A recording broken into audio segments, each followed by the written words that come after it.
Hello everyone, it's Carrie. Today I have a really beautiful, clean and simple card to share with you using this Build a Flower Anemone set by Altenew. For this layering, we're going to use the most solid image first, and I don't have a lot of inks yet. So I found some inks that I thought would work beautifully with this flower, and you might be surprised. The first one is this Distress Oxide in Milled Lavender, and I really like stamping with Distress Oxide inks because they are more of a pigment ink, so they stamp more completely. So I inked this up a couple of times, which is why I have this in the Misty. I found it works so much better when you have a stamp positioner to do this, and so I have the Mini Misty here. And now I am going to do the second layer, which is this one. This is the part you might be surprised. I'm using Distress ink on this one instead of a Distress Oxide.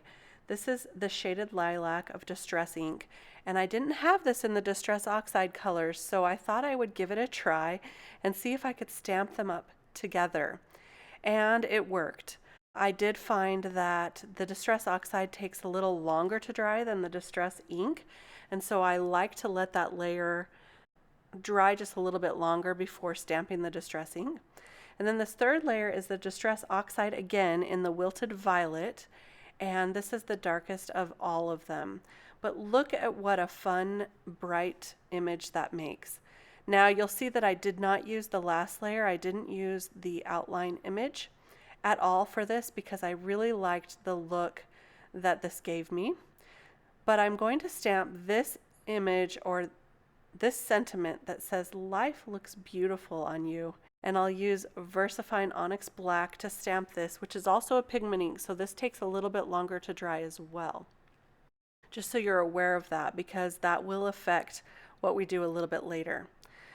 I'm going to now stamp the center of the flower using Scattered Straw Distress Oxide ink, and I will stamp it twice, but the second time I'm only going to ink up the bottom portion of that little stamp so that it gives a darker impression on the bottom portion of the center.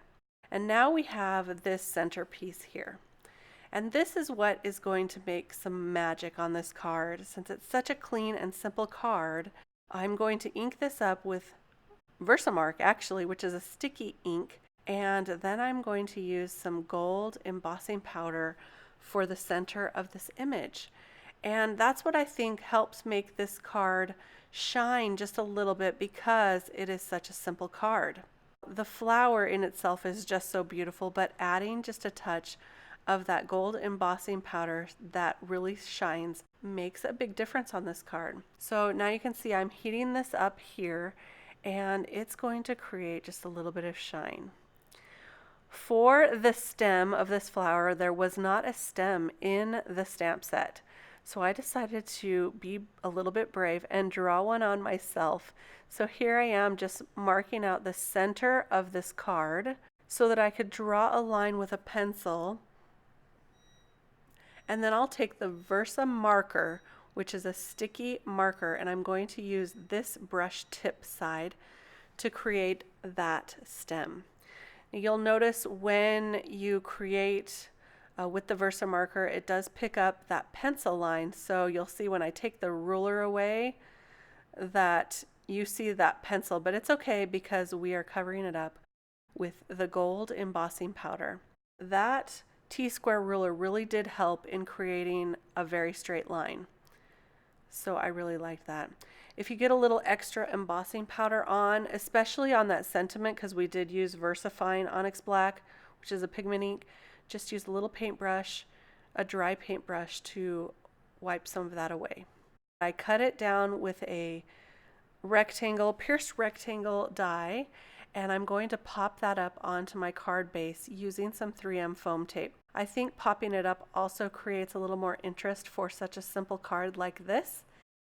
And there you have it on a 110-pound card base with that little bit of shine.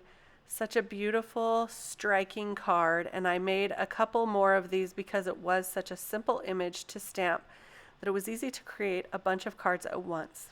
I hope you enjoyed this really quick tutorial and video on creating A striking, clean and simple card with some gold embossing powder.